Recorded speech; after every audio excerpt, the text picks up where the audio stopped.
Guys, welcome in. My bad. Welcome to Off the Top and the most anticipated night of the year, our WrestleMania Night 1 predictions. I'm with my co-host and co-founder, Mr. Scowls, the Baconator himself, Cam, Scarlett, and the man that's going to introduce our special guest tonight, the Hung Buck, Nate. What's up, everybody? It is a holiday weekend. It's WrestleMania weekend. We get this one weekend a year. And now, the last couple of years, we've been fortunate enough to have it for 2 nights. Tonight, we have a very special guest from my neck of the woods, my dad, Guinness World Record holder, DJ Chewy. Introduce yourself. Up off the top. Hello and good evening to everybody not living in Florida. I am super pumped to be on the show. Thank you, Shadow. Thank you, Scales, Nate, Cam, Florida girl. Man, I'm appreciative to be on here tonight. Let's talk Mania Night 1. Oh,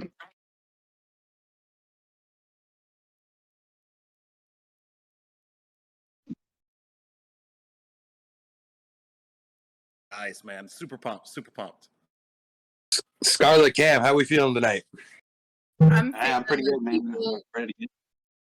I'm feeling like people need to not be hating on Florida. I know that for a fact. Because I know for a fact there's also a supporter in this chat named Sammy who's in Florida. So I'm going to need you to back off the Florida people. Right. What's up? Sammy's What's up, in Sammy? I'm excited for this weekend, guys. I don't know. Some people have called it the lackluster card of the year. Maybe so, but they're missing the point of what this card is supposed to be, and that's storytelling. And I think we're getting a lot of that this weekend. Mm-hmm.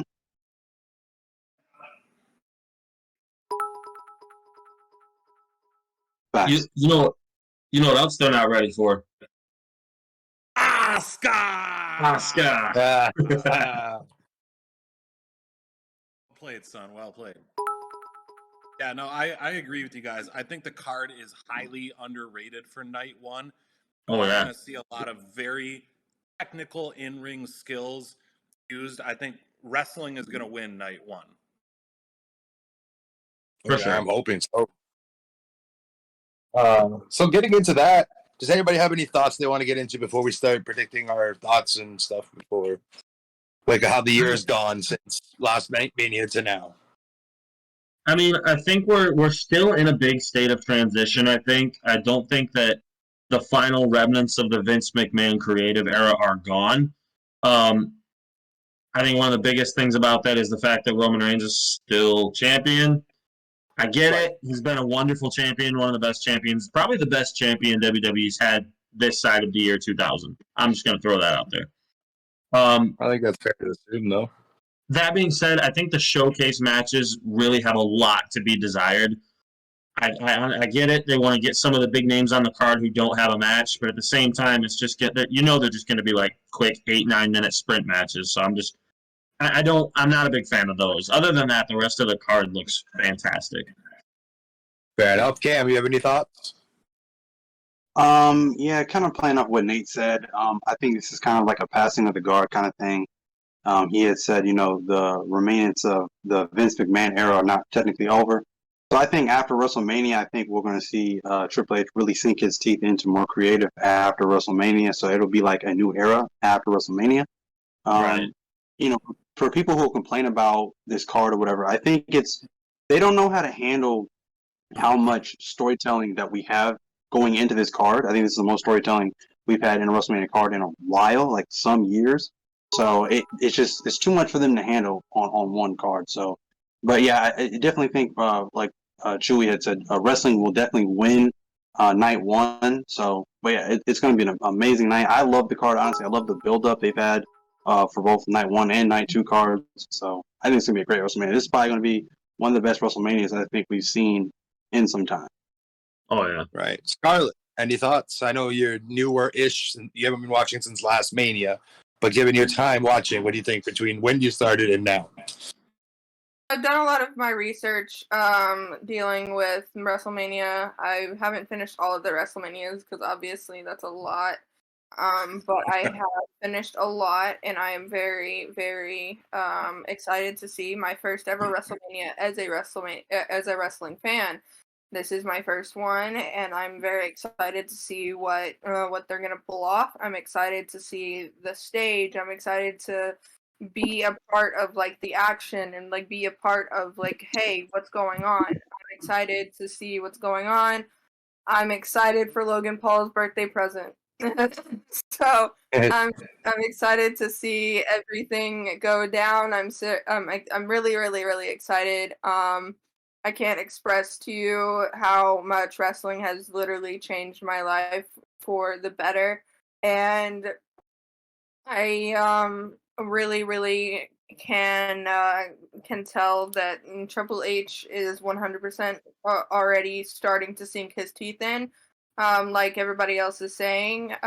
Because I know that I know how Vince ran things as well, because my parents were wrestling fans before I was born and a little bit after. But I'm really excited to see what whenever WrestleMania is over as well, to see like Cam said, for Triple H to be 100% in charge. Right. Chewy, what are your thoughts going in from last Mania to now? Nice. Well, first off, Scarlett, welcome to your first WrestleMania. I promise it is a spectacle like you will never experience in your life from a fan standpoint, and I truly stand by that. So way back last February, I made a super bold prediction, and I said people weren't ready to handle it. I said it on our Wrestle Bros TikTok. I said the Bloodline is going to be the greatest faction that WWE, WWF, WCW has ever seen. Outside of maybe the NWO, but totally goated. What we're gonna see on night one is the beginning of the destruction of the Bloodline, and I trust creative in terms of holding this proper. So, what I'm trying to say is you're going to get the shoring up of the secondary storyline with Sammy and Jay. You're going to start to see a different change in Paul Heyman. I think you're going to get a sympathetic Paul Heyman to the Rhodes family, and that's going to throw a kink in the system for Roman. Now, obviously, predictions being predictions, I personally think Roman's walking out with the belt still on his waist. So acknowledge him all you want. Aside to that, like my son said, everything looks really, really good from a storyline perspective, with the exception of your showcase matches. I love the fact that they're willing to take the shot to give some of this other talent a spot at Mania, so they can have their moments, so they can build. It's so much different having an indie crowd of 400 people versus a roaring stadium of 80,000 people from a performance aspect. I think you need to have that experience on the biggest stage of all to build for it. So my biggest interest in all of this is Austin Theory, future star in the making. I love that they pitted him with Cena. I think that's really going to make a difference in terms of kicking off the show. So super pumped for Mania as always, but really, really excited to see some of the in-ring technicalities, as well as finish on some storylines. All right, thank you. Scals, by all means, let's hear your thoughts and stuff on this.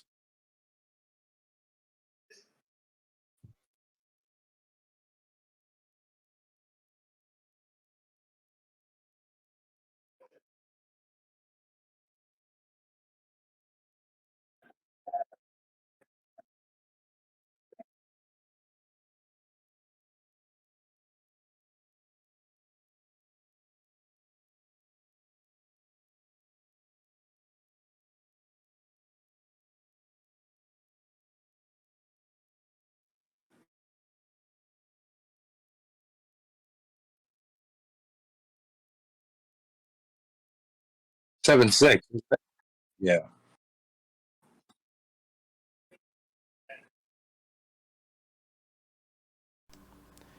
Thank you for that, Kane. I didn't realize my mic was muted. So everybody else heard what I was saying, but obviously the stream. So what I was saying is I'm excited for every match that's on the card. Nate was saying earlier that the showcase match is not that going to be that interesting. It's probably going to be one of the ones where people will step away, go grab their snacks, everything else. But I feel that it could be a banger just because of Ricochet being in it. I like the partnership with Braun. But every match here, I'm just excited for them all. I'm ready for this to happen. I can't believe it's only 2 nights away. And I'm just curious to see what will happen on night 2 and then the Raw after Mania. Amen. Right, and I mean, I'd be dismissive if I didn't bring up the point that I'm excited for KO Mania. Just excited for it. You mean Yes, sir. WrestleZaynia? Listen, either way, I'm excited for it. The Canadian boys representing us hard down there in LA, taking on the top faction going in WWE. I am just here for it. I expect nothing less of a banger of it. WrestleMania cards across both are just, I'm enjoying. Yeah. Yeah. So let's kick off. What is the first match we're going to open with here? Real quick, I just want to say one thing. Bobby Lashley is going to get a match, and he's going to get a match against one name, and that one name is L.A. Knight. Yeah. Yeah. Too. All right, continue. And it's going to be Anyways, it's going to happen on SmackDown, and that's how the match is going to form inside the Andre the Inside the Giant Battle Royal. Battle Royale. Yep. Yeah. All right. all right, so now let's get into the cards. Scales, you usually have the card order. What is the first match of the night? First match they're starting off with, I figure we'll do the same. Will be Cena Theory. All right, so because Chewy, you're the guest of the night, you're going to start this.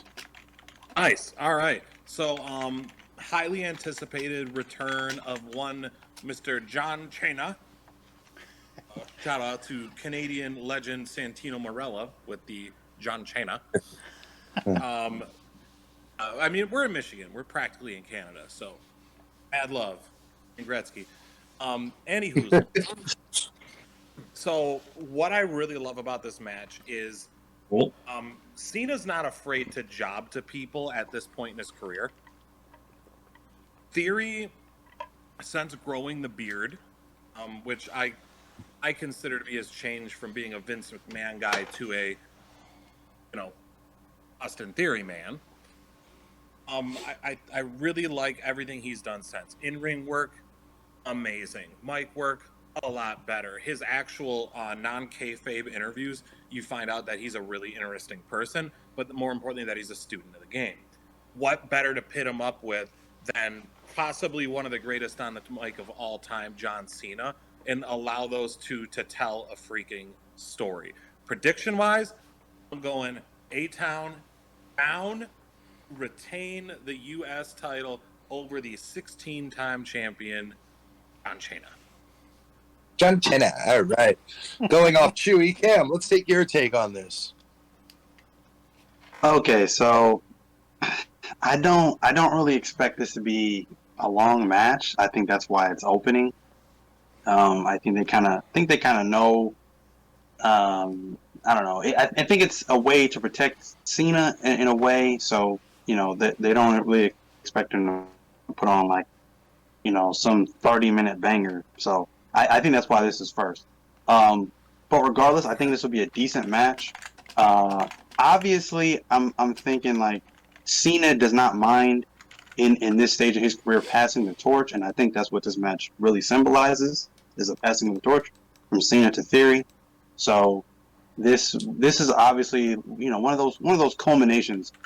Theory has obviously evolved, and he's evolved perfectly into the character that he is now. So and he just needs that one last notch on his belt to be able to be the guy, if you will. So and he's, like I said, he's been carrying Raw since Raw doesn't have a world champion right now. He's been carrying Raw on his back, so he's been doing great things. Heavy load. Yeah, very much so. And I honestly don't think my prediction on this is no different than Chewy's. So I'm going with Austin Theory on this one.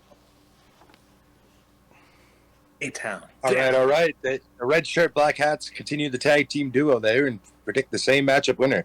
With that, Scarlett, let's hear your take on it. Okay. So I'm gonna disagree. I do not like Austin Theory at all. I just don't see. I don't see it. Like, y'all know what I mean when I say it. In my opinion, not, and I'm allowed to speak my own opinion. I don't see it with him. Yeah, she has the ick on him. I really do. I've always loved John Cena. I've always loved John Cena, even in his movies. Even while I'm doing my research on him as a person, as a wrestler, I loved him a lot. I mean, he's a dick in Total Divas because I'm currently watching Total Divas. But that show's scripted. Don't worry about it. So it's Nikki Bella. It was 100% scripted. Nikki Garcia. John Cena has been saying he wants another year-long reign in the WWE before he retires and inevitably gets into the Hall of Fame. So I believe that starting out with the United States Championship would be beneficial to his last run in the WWE. I believe that he deserves one last run, an open challenge, start a feud, start a storyline, start something, because he deserves that last pop before he retires. I feel like that's how I feel. So I'm going with John Cena because the only thing A-Town down is when Austin went down on Vince to get where he is now. All right. So with that and the theory that was brought up, pun intended there, let's go to Scallops. So I'm going to pick John Cena to win this match. And my reasoning behind this is, and I've been saying this for the last month or so, I think that John Cena is going to win the belt, have an open challenge, with this being on night 1, possibly on night 2, or on Monday Night Raw, and you're going to have a debuting Jay White take the belt off of him. And that's going to help Jay White be known and get a great start in WWE. Ballsy prediction. All right. All right. With that said, Mr. Nate has many faces of wonder tonight. Continue. So one of the things that some people seem to forget is that Austin Theory was signed by Triple H from Evolve Wrestling. Austin Theory was he's a Triple H guy. He wasn't a Vince guy until he got to the main roster. He's a Triple H guy. That's why Triple H is rehabbing his character the way he is. Triple H and John Cena have worked together for 20 years or more. They know each other pretty well. They know that, how to get people over.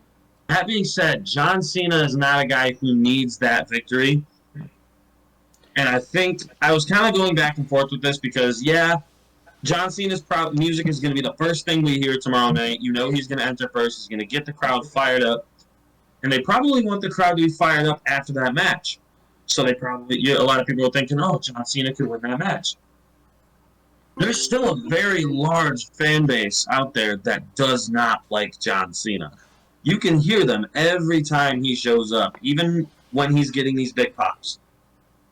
I think Austin Theory wins this match, and I think he hits an attitude adjustment on John Cena because his setup for his finisher is the same. He does the fireman's carry before he drops him with the 8-10 down. I think he hesitates and hits him with an attitude adjustment and then picks him up and then hits him with an 8-10 down and wins clean in the center of the ring. Jay White does not need to win a U.S. title the second he shows up, if he shows up. I don't think so. He's showing up. I'm okay with him showing up. I just don't think he needs to win a title right away. I support It didn't work with Paige. That didn't work with Carlito. It just doesn't work. Fair enough. So your overall winner is Mr. A-Town Down. All right. So I guess I'll start with this, right? We're going to go this way. But hang on. Hey, Santy. It's going down because we're going A-Town down for the win here. A-Town down. We're going John The Cena. reason my prediction is Austin Theory is you look at that promo. If John Cena was going to win, he wouldn't have done that promo the way he did. He purposely puts the doubt in your mind that Theory can't win, so that way when it comes to it, you're behind Theory, not Cena. Oh, because he's storytelling. one more thing I want to throw out there. That empty arena promo Austin Theory did on Monday So good. was fucking incredible. So good. Fire. Right. Everybody was I mean, like, everything- "Oh, it reminded me of the pandemic era." No. That wasn't the point. It did not. First off, because Well, they and didn't the do point, they didn't do arenas like that. Like, what did they do? 1 or 2 shows without the screens? Like, no. The Right. pandemic era would be if they did it in front of the It Thunderdome. was the point of that Yeah. promo was the self-reflection, and he did it Right. flawlessly. Right. Either way, Theory is setting up to be the next face of the company, whether you like it or not. This I kid want has, he's got the look, he's got the style, he's got the mic skills. He doesn't give a shit what you think of him. He's already the perfect superstar in your eyes. You need to go that way. So with that, I think the final count is 4-2 on Theory winning. That is correct. 42. All right. Moving into the next match, which would be Thank you, Jamie, for the hydrate. Next match would be on the list that I have would be Seth freaking Rollins versus Logan Paul. yeah. Now this Nate's is in gonna no go particular. last on. This is in no particular order. This is just how it's listed. I'm gonna let Nate go last because I'm gonna let everybody slander Logan first. That way he can yell at everyone. I fucking hate you. So let's start off. Scarlett, you kick this one off since you're a big fanboy of Sorry. Logan. I'm gonna go for Logan Paul because I see immense talent with him.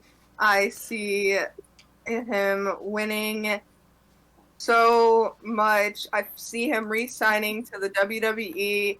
I love Seth freaking Rollins. I hate the fact that their WWE put 2 of my favorite people against each other. It's just like I've been a fan of Logan Paul since Vine. I've seen how talented he was. If you didn't know, Logan Paul was a wrestler in middle school and high school.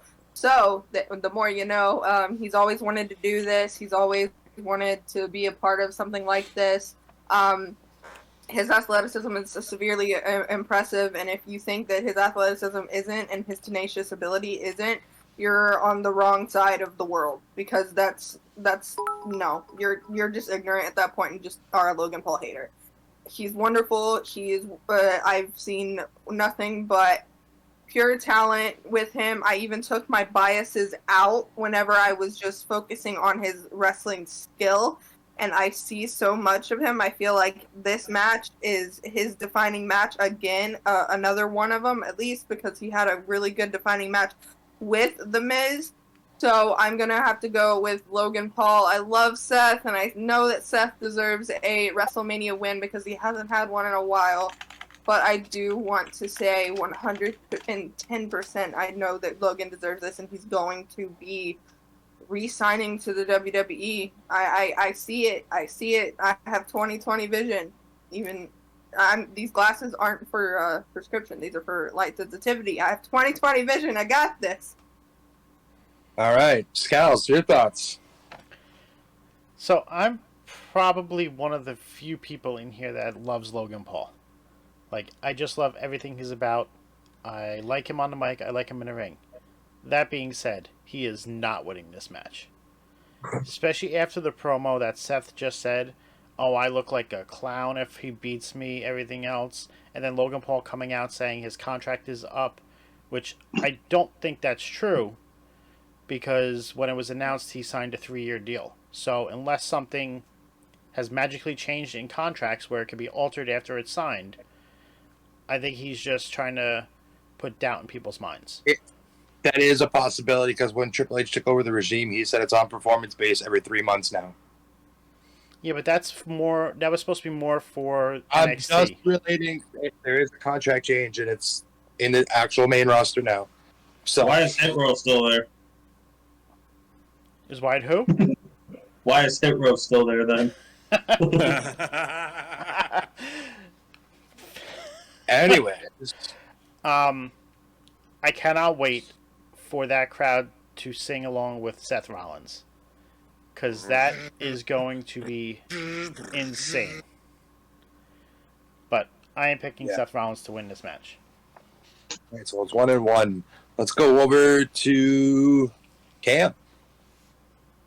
Okay, so man, it's difficult because, like I said, I think these two are going to put on a banger. So I wouldn't really be mad at either one winning this match.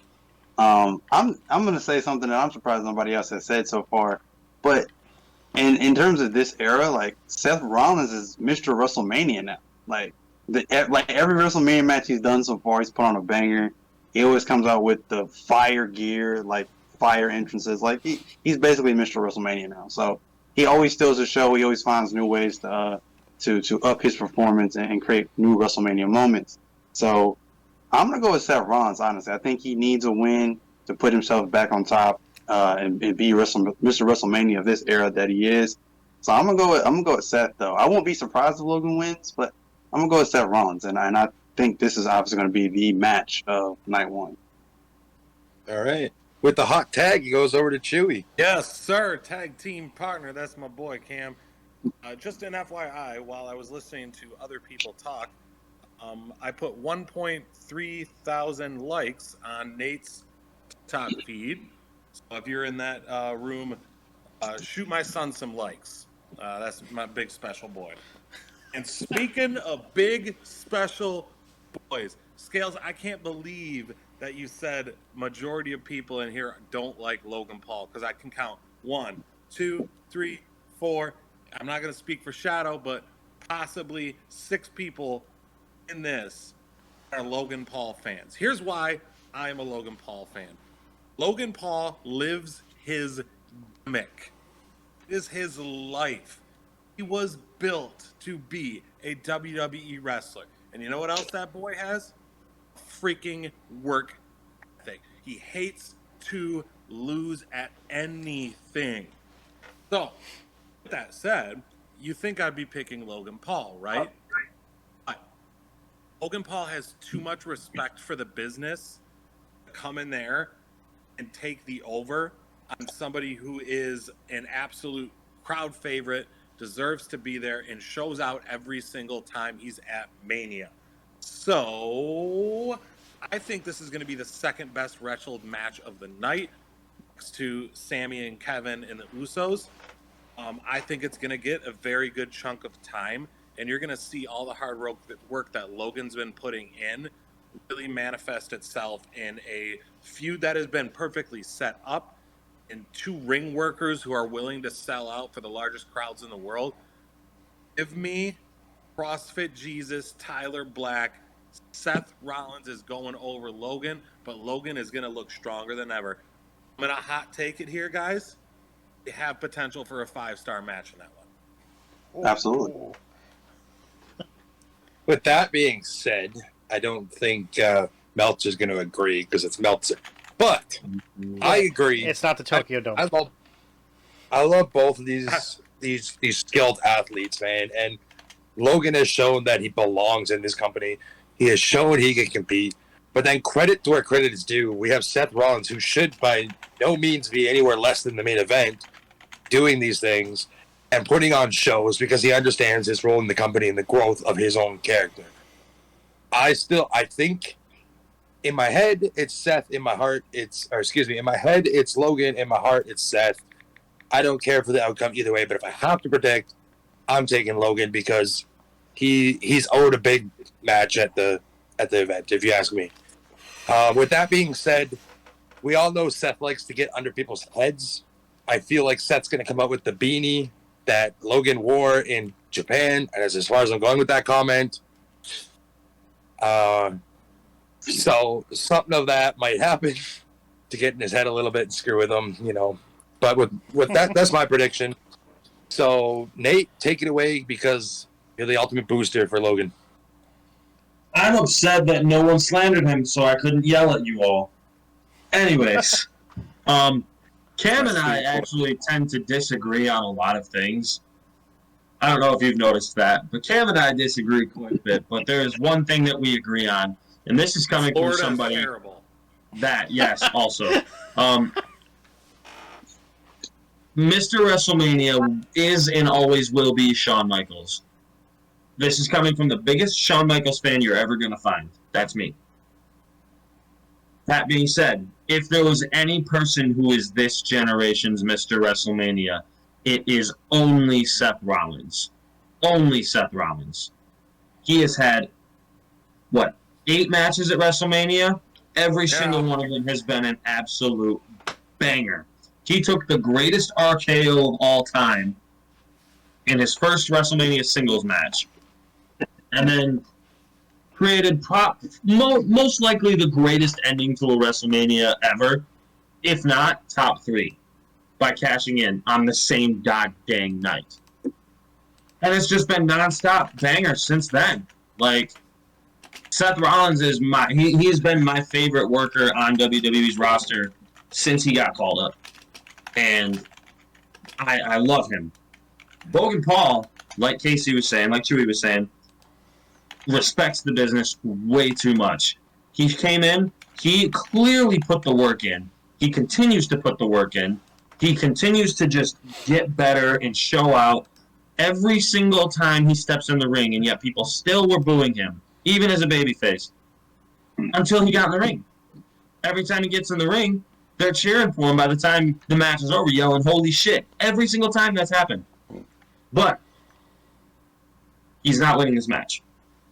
Seth Rollins is too big of a caliber of a star who has spent the last few years losing to Kevin Owens, losing to Cesaro, losing to who he faced last year, Cody Rhodes.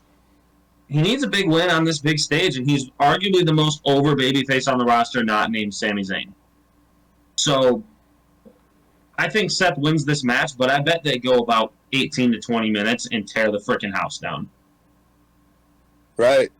And now, since I brought up the interesting point to get into Logan's head, does anybody else have theories on how he'd get into his head? He likes to do it on the entrances. I think you're pretty spot on with that.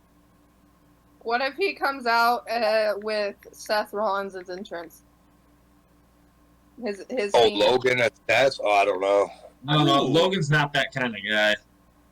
Interesting take, though, Scarlett. Yeah, but here's the thing. Seth Rollins said, "This is the only song you'll be hearing all night." So Logan could take that and be like, "Okay, I'll use your theme song, so it's not only so I can take your spotlight, so they'll be singing for me as well," because he took the spotlight by having the better entrance than Roman on the Roman fight. So, if he wants to do that, he should enter to Dean Ambrose's theme song. Oh my god. Oh, man. Epic. That would be epic. And we know that WWE is not afraid to do that because they did the Shield entrance. I was going to just say that Rollins did the Shield entrance fighting against Roman. And they've alluded to Mox many times. What if on the banner, oh my god, this would be so messed up, on the banner it has the picture of what he was wearing the night of the incident that we can't really talk about on this. The Japan incident. Like the picture of his face. I don't think he'd go that far because I don't think WWE would pull that far into it, but I like your thinking. But I do know that there is one thing that could get to Logan, and I know that Seth knows about this if he does his research. His ex-girlfriend, Chloe Bennett.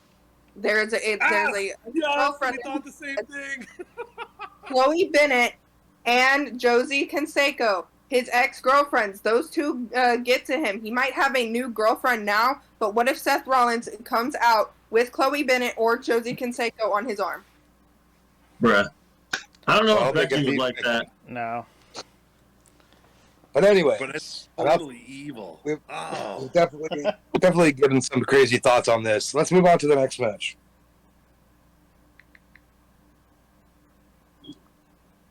Scals? Next match would be the 6-woman tag match. Okay, you start this, Gal. Yeah. Me? Why? Because I said so. Let's go. This is the match I'm least interested in. Whoa. Exactly. So if you start it, we go from the least impressed to the most impressed, right? I just, I wish the titles were being defended at WrestleMania. That's my biggest thing. Is if this leads... But, they didn't even set up the matches the right way. Because they don't have the women's showcase match on night 1. That's the one that should have been on night 1. So then on night 2, they could have had a tag match with the winner of that versus Becky and Lita, and they wrestle on both nights, and then Becky could have been called 2 nights back. Like that would have been great. Becky 2 nights, or Becky 2 nights, whatever. Either way works. No, Becky Two Cheeks. We need Becky on 2 nights. No, solid. Continue. But Finish your process. there's 2 things that can happen from this match. 1, Damage Control wins, and they start getting momentum and they build back up. Or 2, they lose and they get disbanded. So I think it's going to be number 1, and I think Damage Control is going to win. Okay. So I'll go next. Fun fact for everybody in this chat and on the pod right now: this is only Lita's 2nd WrestleMania match. Oh shit! Wow. Ow. She's only had 1 prior to this. So I thought that was an interesting tidbit. I don't believe it's that. the era she came from, honestly. Oh, because not is. everybody, you had to earn your spot on WrestleMania back then. Like, they didn't try to fit as many matches on as they do now. Right, and I just thought that was a very interesting tidbit. I've kept that to myself all week, so nobody could steal my thought on that. But I was mind blown when I read that, considering how many, like, she's been involved in WrestleMania matches, but she hasn't actually been a wrestler at Mania, other than one other time. So with that being said, because I'm grateful to see the Queen of Canada wrestling again, and that is Trish Stratus, I'm saying Damage Control is winning. Because I feel Trish is going to turn heel in that match because she's jealous that Lita got something she didn't have.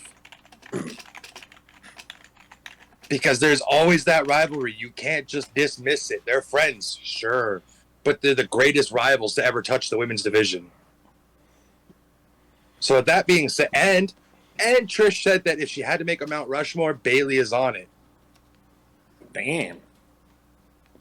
So that's my thought. Damage Control is winning.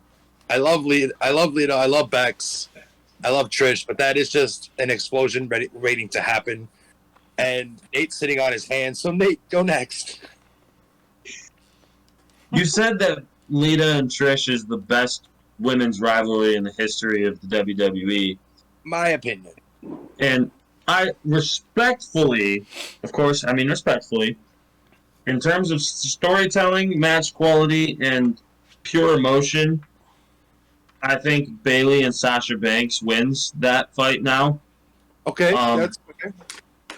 Just because I do believe that Bayley and Sasha Banks, that one-on-one, their first one-on-one in NXT for the championship at TakeOver, is the greatest women's match of all time. Period. Not wrong. No, you're not wrong. I respect it. But anyways, I do believe that this is going to lead to a heel turn from Trish Stratus also. I think they're kind of, with her getting attacked the way she did a couple weeks ago and Lita and Becky not getting attacked, I think she's going to have some soreness about that. Literal, physical, whatever you want to call it. I do believe that Trish Stratus takes the pinfall also. And I think that will facilitate this even further. But, hear me out. Bayley's not going to get the winning pinfall. Neither is Io. It's going to be Dakota Kai. I bet Dakota Kai gets the winning pinfall over Trish Stratus, and we get to see at least a one-on-one between them at some point before Trish goes fully heel. Maybe at Backlash. I don't know. Because I do believe that Triple H sees Dakota Kai as a huge star in that division.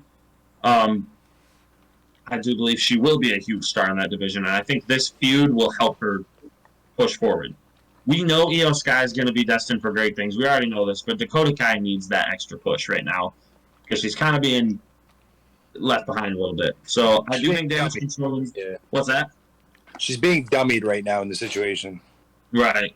I do believe that she potentially breaks away from Damage Control at some point this year. I don't know when, but I want her to go off on her own. Maybe that's just hopeful thinking, but I do know that Triple H values her a lot. So I do believe that Damage Control goes over. And I don't think it's going to be that great of a match. All right. Cam, let's throw up to you.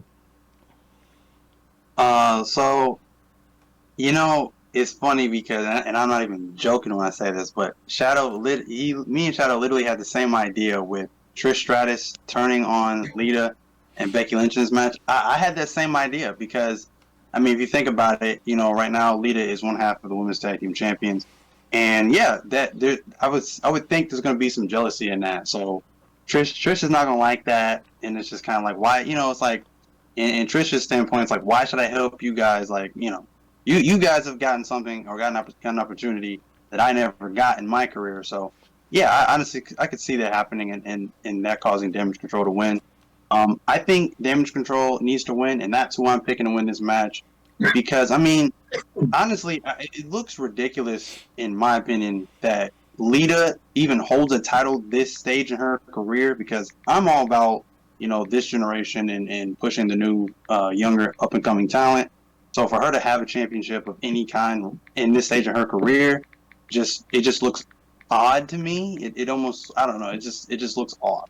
So, Damage Control, they need something to lean on immediately, because right now they look pretty weak right now. I mean, you just had Bayley lose to Rhea Ripley, and Rhea Ripley was like in her street clothes on Raw. So it was just like, what are we doing here? So this Damage Control group, they need something to lean on. I don't know whether they're going to be heels. I don't know if there's a plan to turn them babyface. I'm not sure, but they need something to at least be taken seriously going forward, because right now they have nothing. So I definitely what better of a way to be taken serious than to beat a bona fide Hall of Famer legend like Lita? exactly, And Trish, right? Like, so them getting this win, I think, would definitely boost their ranks, especially as heels. So I'm going Damage Control. I think they absolutely need this win just to keep their heads above water right now. fair enough. Let's flip it over. We're not gonna do the hot tag on this one. Let's flip it over to Scarlett. Ooh. Disrespect. Hey, I am your daily dose of hating Bailey. 100%. Let's go and tell you why. I like Austin Theory. I don't see it with her. If she wins, which she won't with Damage Control, I will have some respect for her. But with that being said, Becky has gone too long without a belt. She needs to solidify that. She needs to solidify being someone with a belt right now. She needs to solidify herself more based off the fact that she hasn't had a belt in a while. Becky, 2 belts didn't even last that long. I believe that off what y'all said, I've been saying this for a while. I think WrestleMania is whenever Dakota Kai or Io Sky or both of them turn on Bayley. Ooh. Okay. I wish I had a button for hot take. I don't think Damage Control is staying together that long. I don't think there's a lot of people saying the Damage Control is going to be the new female version of the New Day, and I don't see that. I see there being a heel turn. I see them going against each other. I see 100% them not working out because it just doesn't make any sense. Bayley got these 2 women from NXT and just decided to form like a whole faction. It doesn't make sense. But you realize that Bayley started in NXT also, right? Yeah, I do understand that, but like she was already on the main roster. In my opinion, she's already on the main roster. She's already moved up, so she grabs 2 random people from NXT. That's what it looks like. That's what it looks like to me whenever It is that, because you got to remember, a lot of the WWE fans never paid attention to NXT. Remember the submission sorority? Oh, Jesus Christ. But I do see Becky, Lish, and Alita and Trish. I said Lish, just combining the 2. staying at that win, because I feel like they deserve it. I feel like they put in their work, and to see Hall of Famers take that W and let the crowd go wild, because obviously nobody's going to be happy in the crowd if Damage Control actually does win, because they are the heels. So that's my hot take. If you're a true legend, you should be staring up at the lights by the end of the night.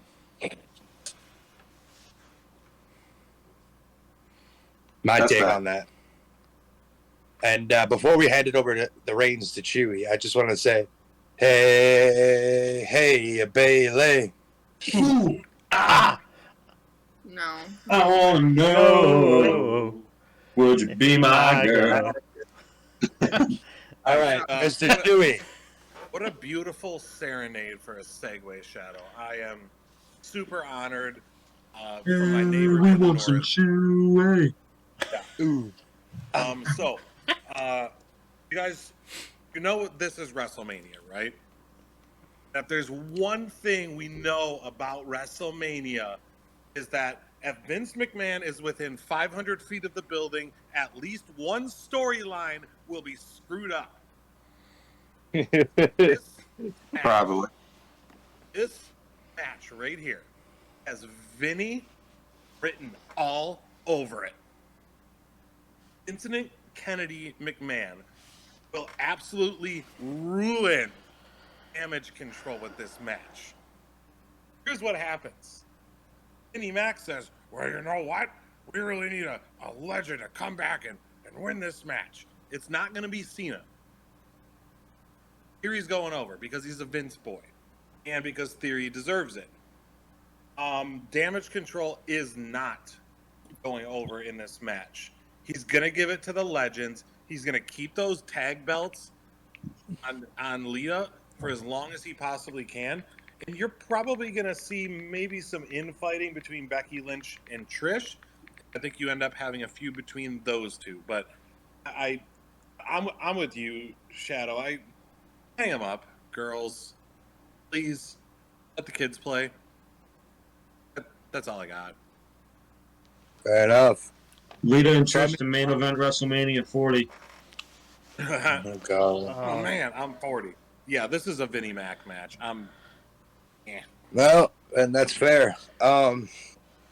Really, I get it. WrestleMania showcase of immortals and everything, but I'm not sold on this thing even being a thing. So, what is the next match on the card, sir? Easy. Next match on the card is the men's showcase 4-way tag match. Ooh. Scarlett, let's kick it off here.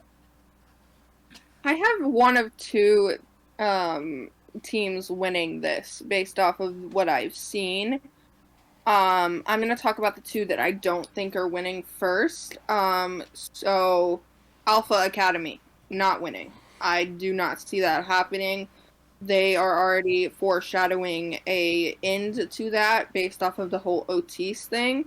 So why would they let them win if they're already talking about an end?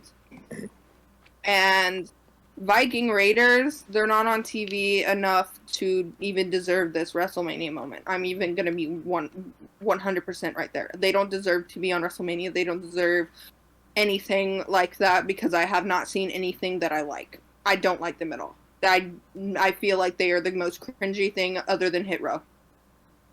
I don't agree with that. Now, Braun Strowman and Ricochet, I love them together. They are great. It's literally like you have a strong man and you also have a high flyer, and combining those two together, it creates a beautiful structure of a tag team because you have the strong man that everybody's afraid of. Oh my God, it's the monster among all men. You're like you want him on your team to like defend you, to protect you, and nobody really wants to mess with Braun. Nobody really wants to fuck with that kind of power that he has. Braun.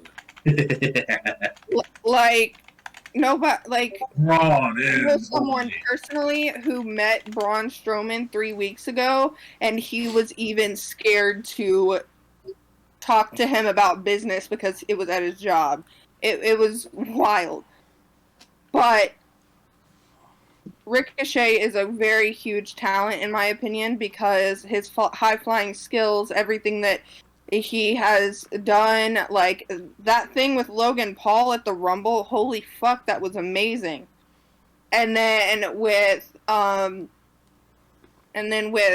Street Profits, they've shown a lot. I want to go with them 100%, but again, Braun and Ricochet, but I do see them breaking up as well. But at the same time, I believe that Montez Ford deserves the WrestleMania moment. And Montez Ford has shown his tenacious ability, his courage, his athleticism. He has shown an incredible amount of athleticism, so he deserves that. Angelo Dawkins is wonderful as well, but I don't think that he's on the level that Montez Ford is on right now. So I love the Street Profits. I want to put them at my number 1 pick, but I'm going to say number 1 is Braun and Ricochet, and then number 2 is Street Profits, and then if Alpha Academy or Viking Raiders win, I will be 100% disappointed, and shit, I'll email Triple H, because fuck this shit, I'm out. All right. Nate. So, I think that Ricochet is like that nerdy kid in gym class who picks the biggest guy to be in his dodgeball team. And now they're just pummeling everybody, and he thinks it's because of him. It's not Ricochet. I'm just gonna throw that out there. Ricochet has been misbooked and mismanaged since he showed up on the main roster. He has done nothing of note, nothing interesting whatsoever, and that's a shame because he is the best high flyer of this generation. He's that good. I don't think he's going to get the victory because I still don't think management respects him enough. I think this is going to be more of a showcase for Montez Ford. Montez Ford is a guy that they view as the future of this company, along with guys like Austin Theory. I think Montez Ford maybe gets a little cocky and steals the victory from Angelo Dawkins. And I think that creates some little bit of tension for them and leads into a story that we can follow post-WrestleMania. Maybe they don't break up right away. Maybe that's just the first little tease of it that we get. But Montez Ford is a future world champion in the making. He's probably going to be in the Money in the Bank ladder match this year. I don't think he's going to win it, but I bet he makes it in it to at least try to win. I think Montez Ford and Dawkins win, give the babyface team a nice pop for the crowd.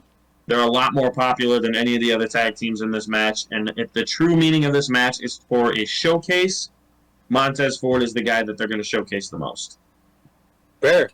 Going off that, I could give 2 shits about this match. I really only care about the Street Profits.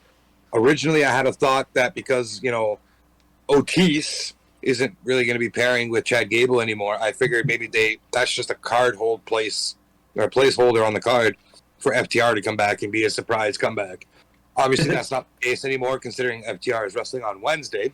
So that theory went, but that was still there. Going forward, again, I don't give a shit about Otis and Gable. Gable needs to just do his own thing. He can be easily inserted into the Intercontinental title picture or U.S. title picture and make a run at it. He's very good. The Viking Experience, Raiders, War Machine, whatever the fuck you want to call them now, I'm just over it. They literally remind me of 3-minute warning at this point. Like, they're useless on the card. I don't need to see them. Wow. Yeah. I completely agree with that. I'm Like, you even know I'm who all 3 for it. minute Like, warning is. they're great wrestlers. Like, they could really do something, but like the way they're being booked is just trash, and I don't appreciate watching a talent like that tag team, which should be top of the card, be just nothing. Have you seen their Ring of Honor stuff? Yeah, I've seen their NXT stuff too. They're really good. Like, oh yeah. But overall, like Nate said, this is a showcase match. You're gonna see Ricochet showcased. Jesus, I almost said that really messed up. Strowman doesn't even I don't even know why the hell he's around anymore. Just looks like a big angry bull running around the ring. Ricochet is the real, in that tag team. Not that it's not that he's doing anything significant, but he's just the showpiece, if you will. Street Profits, I see winning. Plain and simple. Montez and Dawkins deserve a good feud coming out of Mania if they don't feud with each other. And that feud with Sammy and KO. Sorry, spoiler for my next prediction. I feel like it's going to be a banger because those 4 guys can put on a show. Let's send it over to Chewy. Hi. Shadow, I too could care less about this match. I think the only real positive for me here is that we're showcasing tag team wrestling, and there are some pretty strong tag teams in WWE. I wish they would get a little bit more exposure, a little bit more TV time. I think there's a very good tag team division right now. With that said, I think you're going to see a very spot fest type match. You're going to see some interesting things from Ricochet and Robert Strongman. I remember Bob Strongman. Bob Strongman. You're going to see some interesting things there. You're going to get a comedy angle from Otis and Gable. Gable's probably going to take a pretty hefty group move there. It's going to be a fun match. As far as who takes it, it doesn't matter. Give it to the Street Profits, whatever.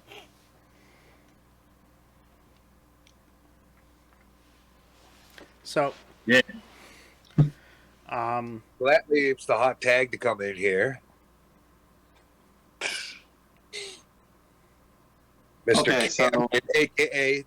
Off the Top's Montez. Because he's black? Black?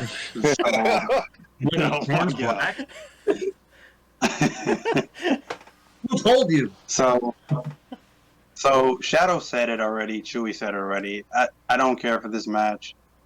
This is snack break material, piss break material. I don't really care for it.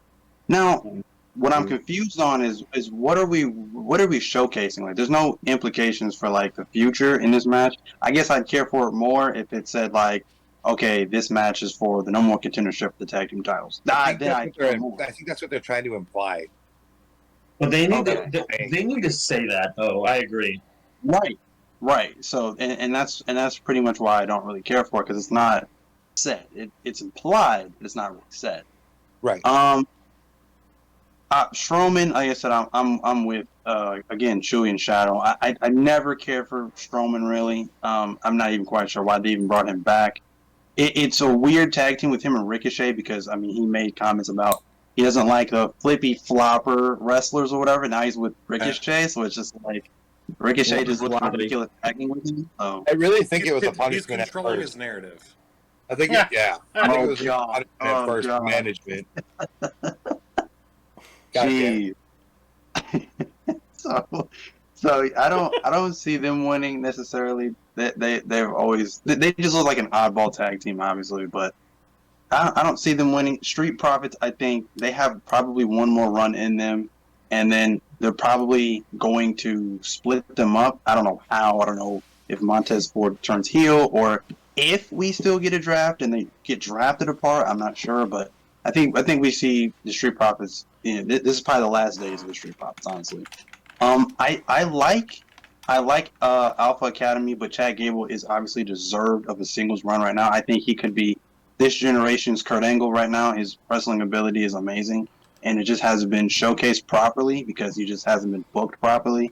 I don't think Vince ever really cared for him. So, but yeah, I definitely think that Chad Gable is owed a singles run. Are you talking about Shorty G? Oh God! Don't even bring that up. That was terrible. But the Viking Raiders, I think they're the main tag team. I think I like the most in this match, outside of probably the Street Profits. I like how they basically reinvented them, and this reinvention that they're on right now, it brought new life to their tag team, because they were drowning, much like Damage Control is right now. And so I like it. Obviously, they're great right now. They brought back Sarah, now Valhalla. So I think it's great right now, and I think the main way that you put them over right now is dominant heels in the tag team division. If you have them win this match, now I'll say this: I think this showcase tag team match might be trying to set up like who is the next dominant tag team for the next couple years, like because right now it's the Usos easily. So I'm thinking maybe they're setting up whoever wins this match as the next tag team to take them into the next however many years or whatever. That's what I'm thinking. But I mean, I honestly couldn't care less who wins this match. But I'm gonna go with Viking Raiders. Interesting. All right. Go ahead, Nate. I was going to say, one thing I want to throw out there, too. He said something about, the Viking Raiders. They just, they were gone for a while, then they came back, and they had Sarah Logan back as Valhalla. I think that was a cool addition, too. And another thing that I think people are kind of, overlooking it, is Alpha Academy. Sure, they lose pretty much all the time, but they have a storyline going, and they're on TV every single week. They are reliable. They're there, and comedy duo or not, they are essential to the roster. And I think whatever happens with them, I feel like both of those men are going to get used in some capacity properly. Yeah, no, for sure. Anybody else have some closing thoughts on this, or has everybody said their piece? Next. All right. Next victim. What is the next match, Mr. Matchman? SmackDown Women's Championship. Wanna go to bed. That would be Asuka Charlotte, correct? Nope, Charlotte Rhea. Oh. Okay, so we're not allowing Scarlett to speak in this match. Got it. Shut up. Because this is the one Scarlett's been anticipating the most, we're gonna make her go last. So Chewy, please start. Oof. Sweet. Pick me. So I have been very underwhelmed by the build to this, especially after you strapped a rocket to Rhea at Rumble, and it just has very disappointing vibes written all over it. From a build standpoint.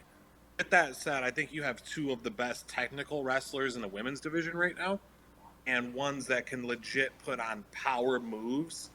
So this one's going to be entertaining. I think this main events.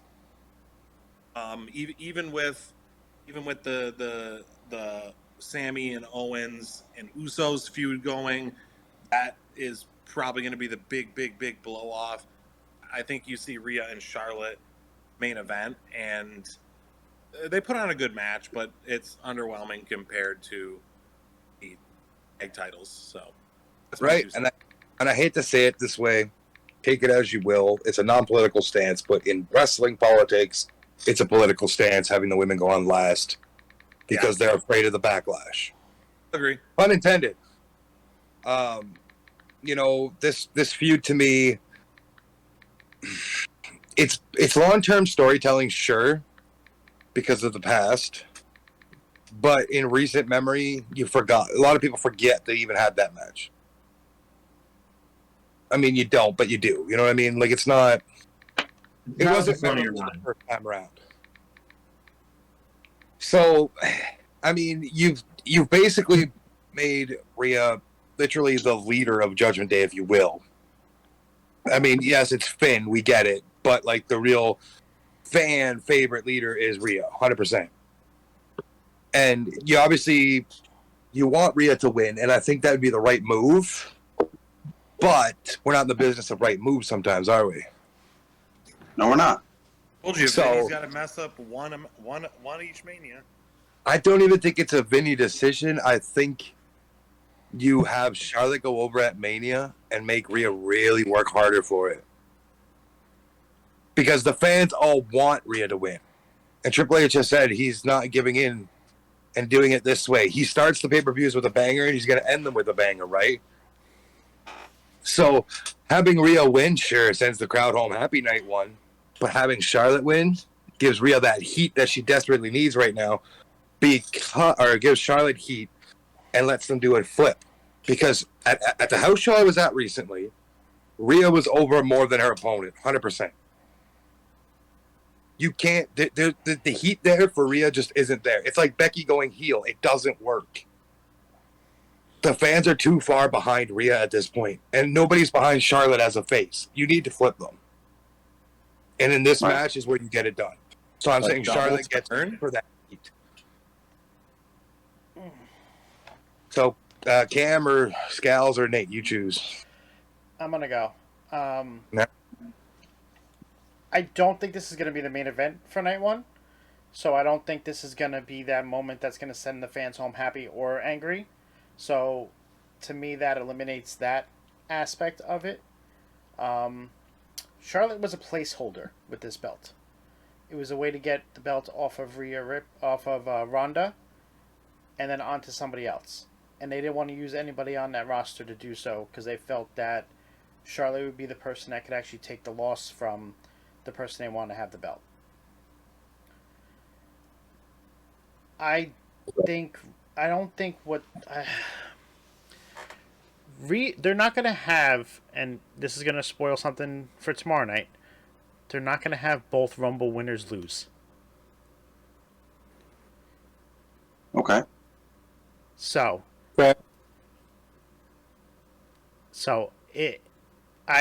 if Rhea wins, then the other one has a possibility. If she loses, then you're ready to determine who's winning the next night. People don't even need to watch. I wouldn't say that, but anyway. But you won't need to watch it because you'll know what the outcome is. That's people will be less interested and invested, I should say. Not that they won't need to watch. But okay. I think Rhea's going to win this match. All right. Cam? All right. So, me and Scals do a weekly show on Fridays on Off the Top. So he already knows how I feel about Charlotte Flair. I can't stand Charlotte Flair. I really don't. But I'll give her some credit. Like, she is obviously one of the best in the ring right now. I mean, obviously she's super athletic, so it makes sense as to why they're so big on Charlotte Flair. Now, to Chewy's point about why this buildup has been so lackluster, I believe that's to the point of because they are trying to protect Charlotte Flair. Now, and I say that because they're protecting her because they don't want her to be a heel. They're pushing her hard right now as a face. So, and I think that's a mistake because we already know Charlotte Flair has done her best work as a heel. So, as a face, it feels weird. It feels, especially now, it feels forced. So, I think they should have the build up to this. They obviously should have had Charlotte Flair. What are you doing? Max. Jesus. Anyways,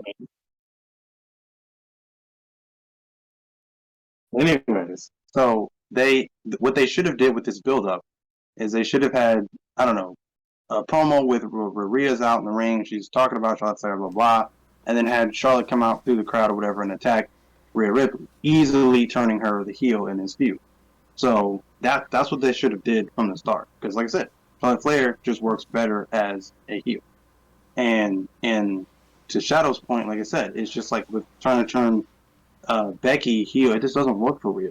They're obviously behind Rhea. Rhea right now, if she's a heel, if they're building her as a heel, right now she is the cool heel that people will refuse to boo. It's not going to happen. She's the anti-hero. Mm-hmm. Right. And like I said, people like that. Whatever it is, if people like that, they are drawn to that, and they're not going to boo her. It's just not going to work. So they should have had it. Like I said, the roles should have been reversed. I completely agree with that, which Shadow said earlier. With her winning the Royal Rumble, obviously it's the old formula, even back from the 90s, even the 80s. Like, it's the old formula. You have the Royal Rumble winner win the Royal Rumble, main event, quote unquote. Now there's 2 nights, obviously now, as opposed to back then. But you have the main event, WrestleMania, and then have them win the championship. It's just the classic storyline build-up. So I don't see why they would have Charlotte Flair absolutely, kill all of Rhea Ripley's momentum in this match and beat her. So, I obviously I think the obvious decision to go with right now is Rhea Ripley. So I'm going Rhea Ripley to win this match. In terms of match quality, I think it'll be an okay match. I don't think it'll be Rhea's or Charlotte's best match we've seen from them, but it'll be an okay match. And I think how they'll bill it, because I don't think this will go on last, obviously.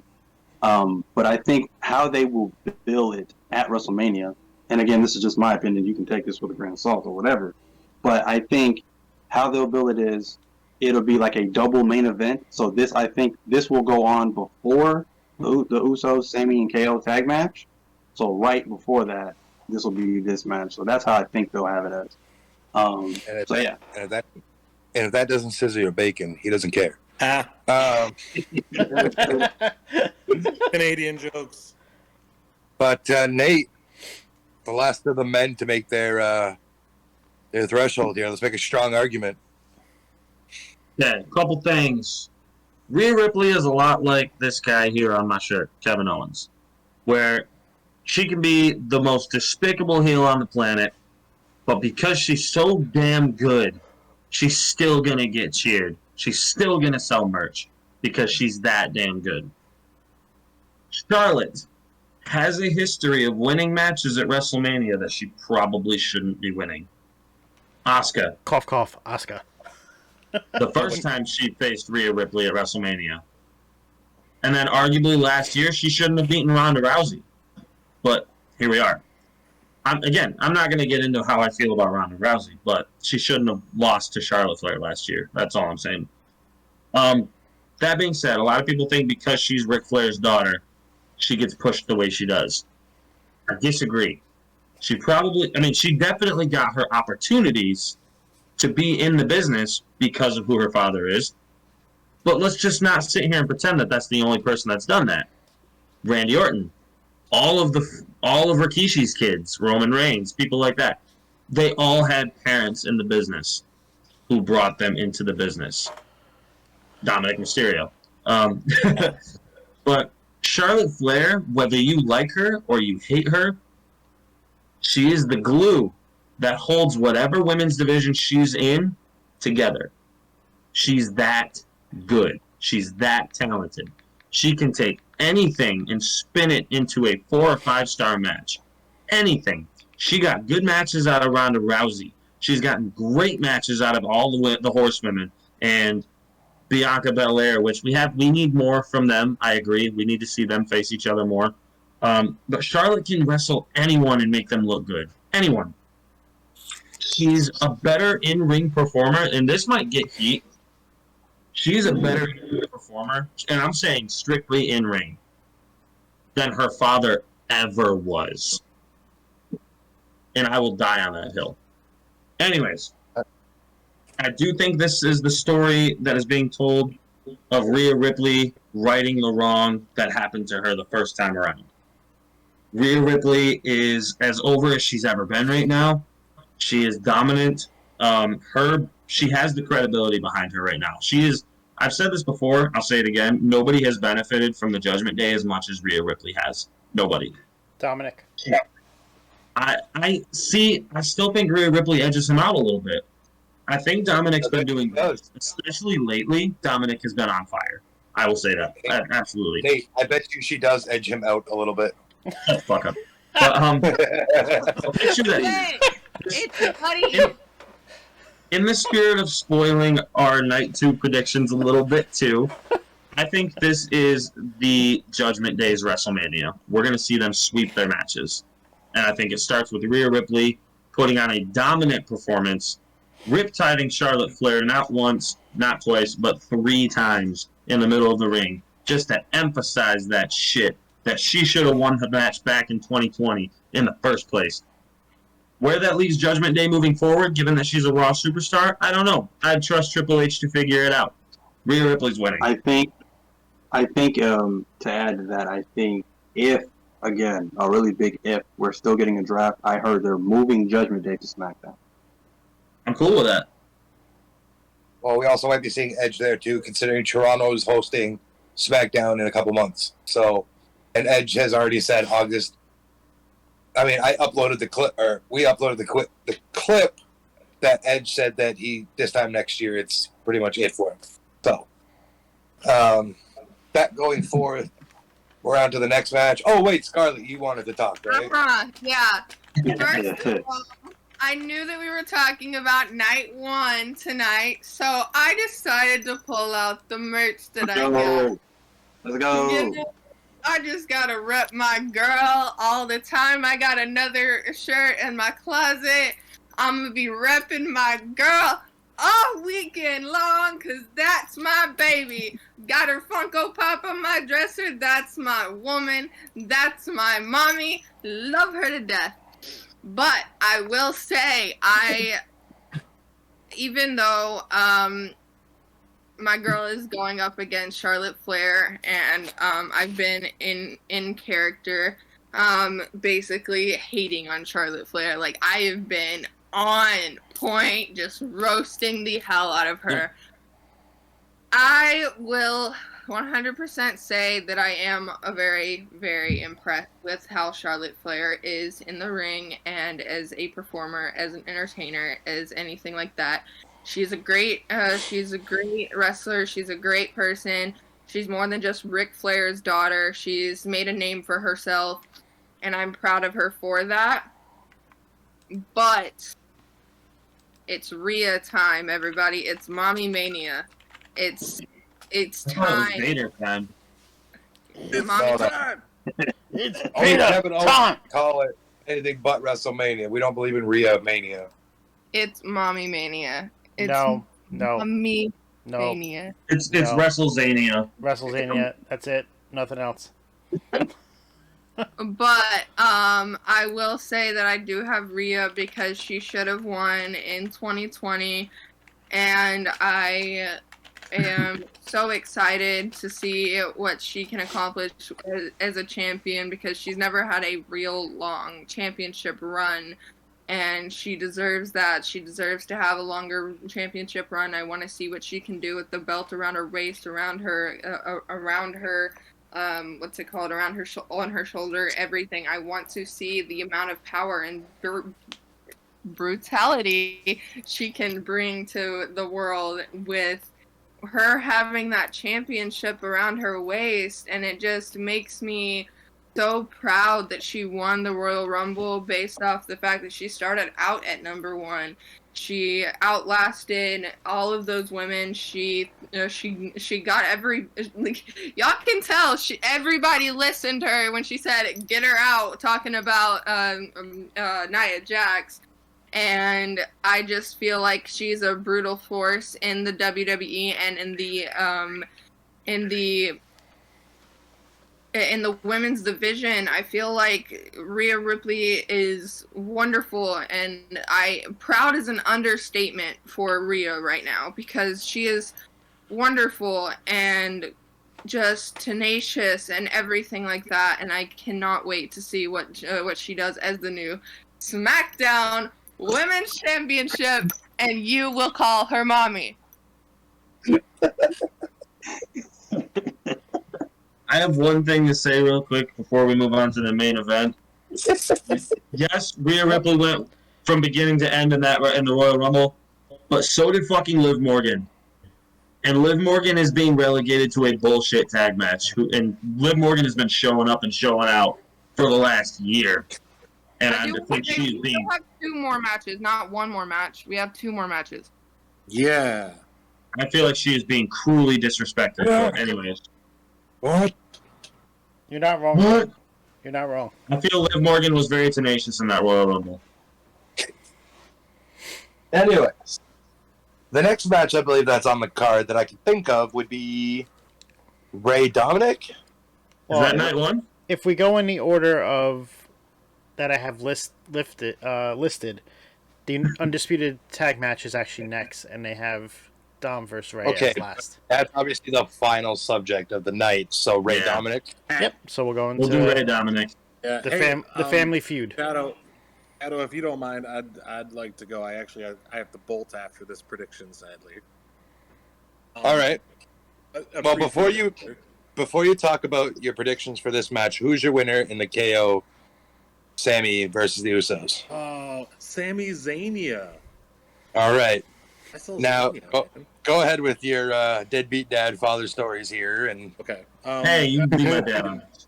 If you guys didn't know, this is probably the reason that I was brought on this show as a guest today, was specifically to talk about this father-son match. And it's been an honor being on the Off the Top podcast with my son Nathan. It's not often your dear old dad gets to do cool stuff with his son like this. So You look great for your age, by the way. I appreciate it. With that said, let's get to the match. And then I'll probably make one more Florida joke, and then back to the match maybe. So Ray Dominic, something that had so much promise to begin with, and then lost its promise, and then also regained its promise back. I'm excited for it. I think Dominic has grown leaps and bounds in the past year. If you would have asked me a year ago, I would have said, I don't care about this not one bit. His character development with Judgment Day, with Rhea Ripley, and I think Judgment Day sweeps the gambit here this weekend, by the way. But I think his development there from a character perspective, his wrestling acumen is so much better. And, lest we forget, Ray can still put on one hell of a lucha match. So I'm actually excited for this one. I don't think it goes very long. Ray's age and all the other matches, I think you're looking at maybe like 9 minutes, possibly 10. Really, really good in-ring storytelling. I am going to take Rey Mysterio in this one. I like it. Yeah, I know. It's a little bit of a shoot, but hear me out. You don't induct a guy into the Hall of Fame and then make him lose the next night. Ric Flair. Even if it is to his own son. This story has not seen the end. This isn't the final payoff of Ray Dominic. Ric Flair. Man goes, you don't do that. But then we literally have the prime example of Ric Flair dying in the middle of the ring from Shawn Michaels. He did that. But he also didn't retire. That's true. He went to Impact and then wrestled with Jay Lethal or Jeff Jarrett or He whatever. retired from WWE ring. That's about it. Yeah. But go ahead, That's finish your closing thoughts there, Chewy. Yeah, that's what I see happening. I think this feud goes all the way until SummerSlam in some way, shape, or form, and we get the final payoff there. But Ray's still got a little bit left in the tank. Dominic is not entirely ready to step away on his own. Like I said, he gets a lot from Judgment Day. So that's what I got for that one. You guys know my prediction for the main event. Shadow Cam, Scales. My son Nathan, thanks for having me on. Love you, Dad. Yep. See you And, Saturday for training. Thank you. Oh, wait. Wild. I forgot to say bye to the Florida girl. It's Which is Scarlet. okay. Because let's be honest, sometimes we just forget Florida even exists. Jesus. Where are you even Jesus. from? Christ. So Great governor. before the rest of us get into our conversations, Chewy, it's been a pleasure. Thank you for coming out. Look forward to having you on again in the future. Hopefully an interview with you in the next time. Thank you again. Thanks a lot, guys. Now, that being said, Scarlett, you're going to continue into this story because I want to hear your take on this match. So my take on this match is that, from a storytelling standpoint, I know that Ray wasn't actually a deadbeat dad, but from a storytelling standpoint, everyone with a deadbeat dad has wanted to beat the living shit out of their dad. So, from the storytelling standpoint, I feel as though Dom deserves the win. Dominic deserves to finally express how he feels towards the deadbeat dad. I feel like Dominic deserves all of the credit for how much he has done for the promos. Ray hasn't really done much for the promos, but literally walk away from his son each and every time. He finally bucked up just last week on SmackDown.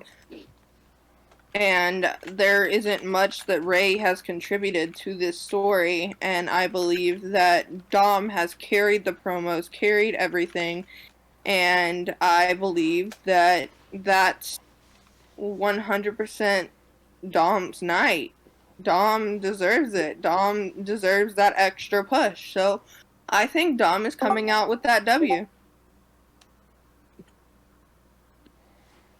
It's Jamie coming in to fill in for the final match of the night. Jamie. What's up, guys?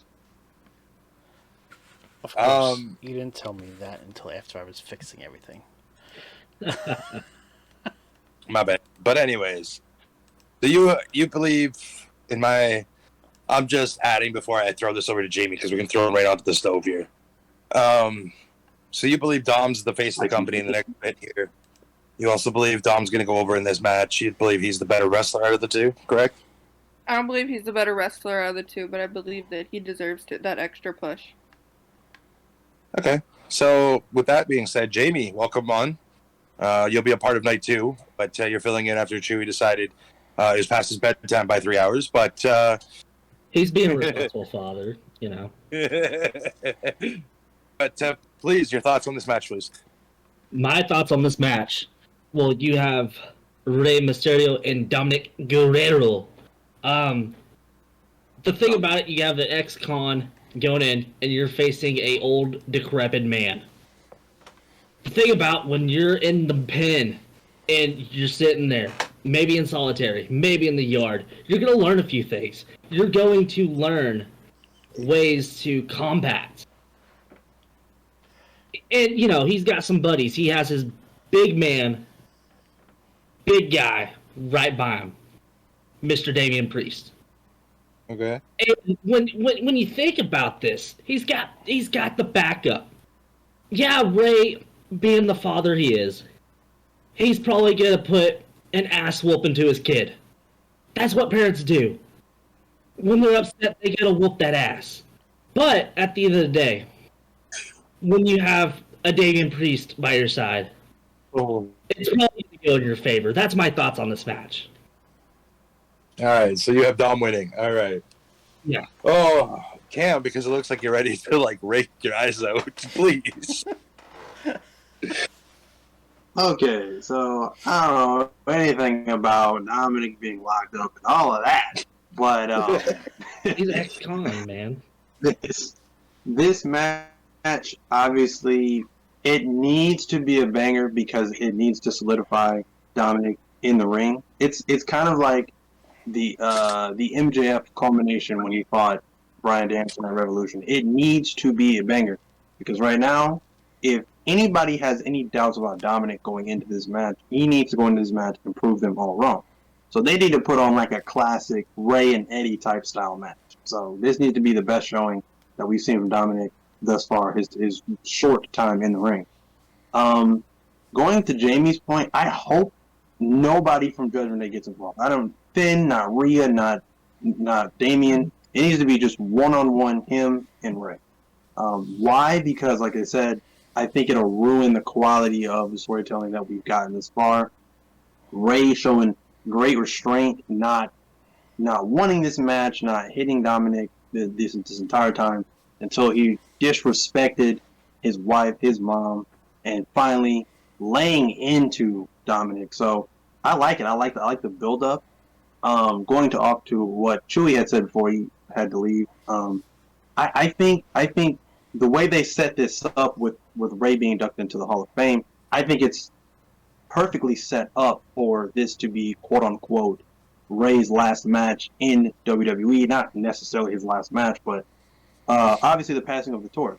Now, a little bit of history with Rey Mysterio, and I don't know how many of y'all know this or not, but you know, him starting out as a wrestler, Rey Mysterio, he didn't start out as Rey Mysterio. He basically had to work up and earn that name. and then finally becoming Rey Mysterio Jr. So I think that after this match, like the perfect ending for me for this match is obviously Dominic going over, and then Rey taking off the mask, and then handing it to Dominic, and then it'd be like, okay, now it's your turn. So I think, and I think that we might see a bit of a character change, Dominic. So he'll look at that, and then he'll see a newfound responsibility with that mask in his possession, and I think he'll start questioning his alliance with Judgment Day and all that. So we might get a pretty big babyface run for Dominic after this match. So that's the way I see this match ending. I think that's the perfect storybook ending, if you will, for this match and this feud. So yeah, Dominic obviously needs this win. He needs to put on, like I said, the performance of a lifetime right now. So yeah, I think this might be the sleeper on the card. I don't think anybody's really expecting anything fantastic from this match, but I think it might be a pretty good match.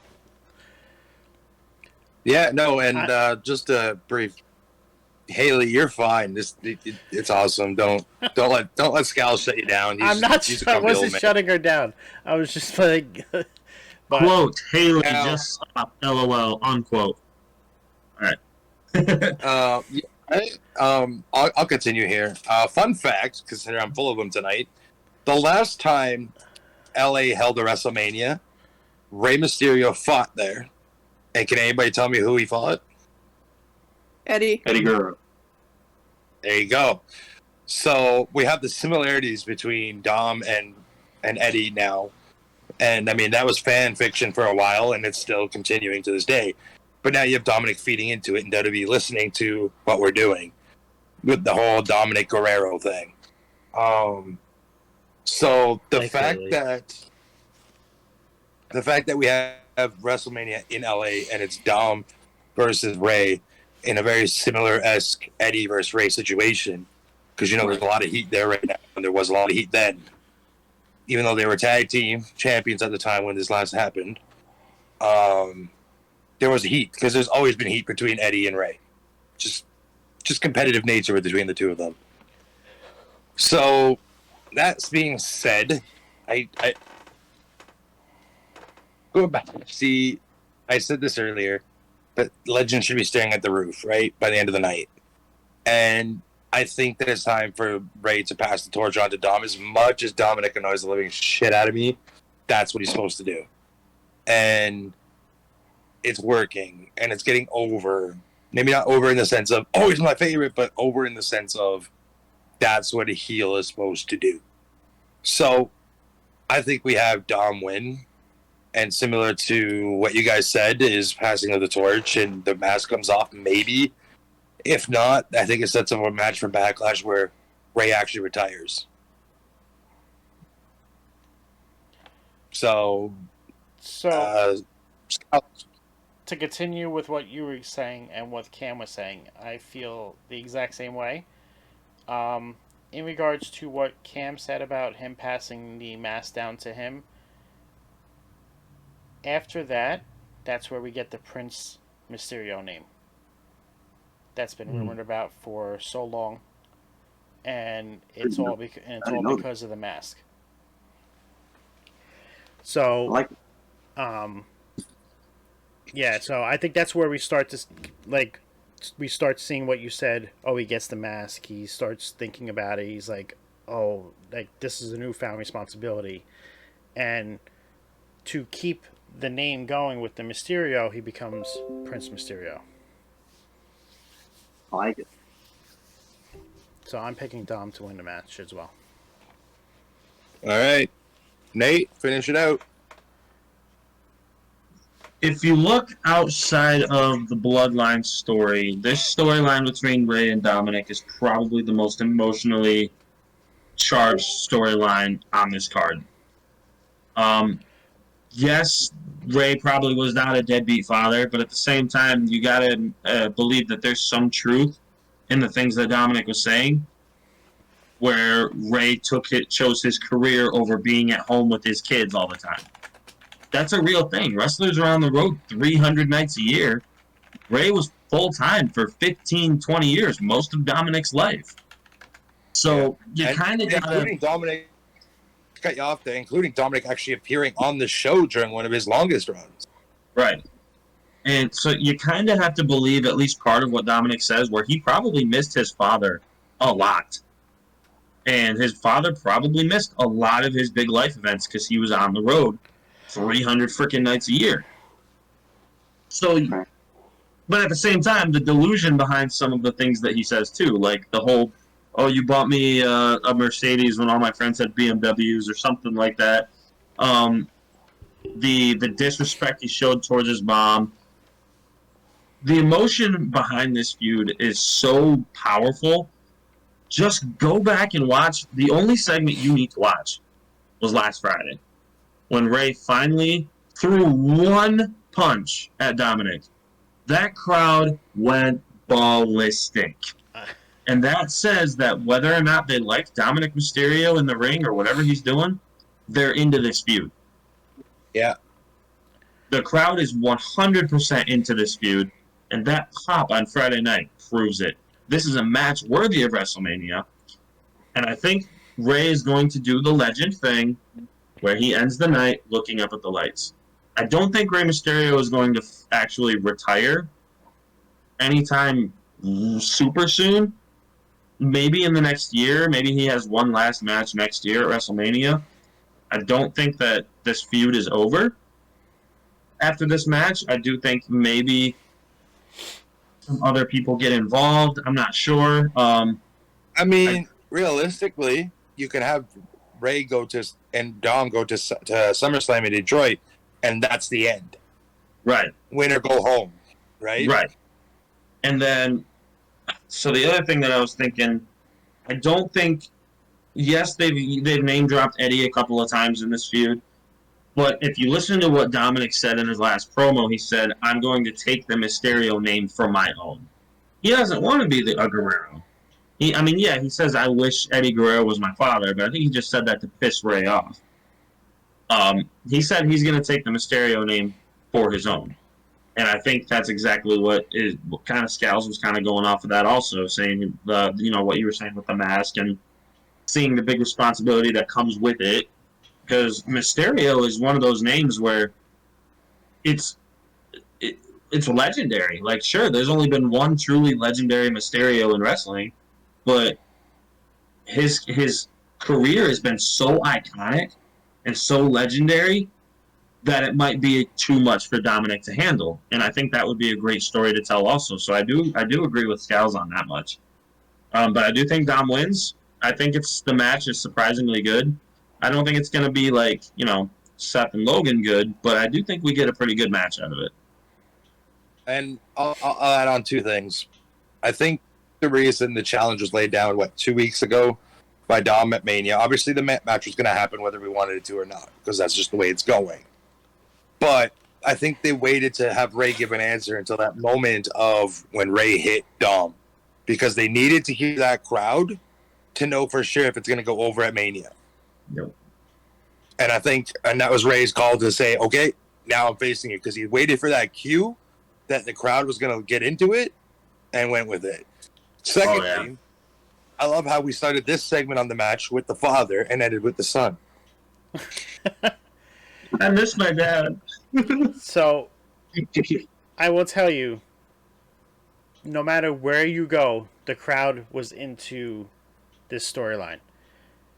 Even at the house show that I went to at Madison Square Garden, Rey Mysterio had a chance to 619 Dominic in there, and the crowd was ready to erupt.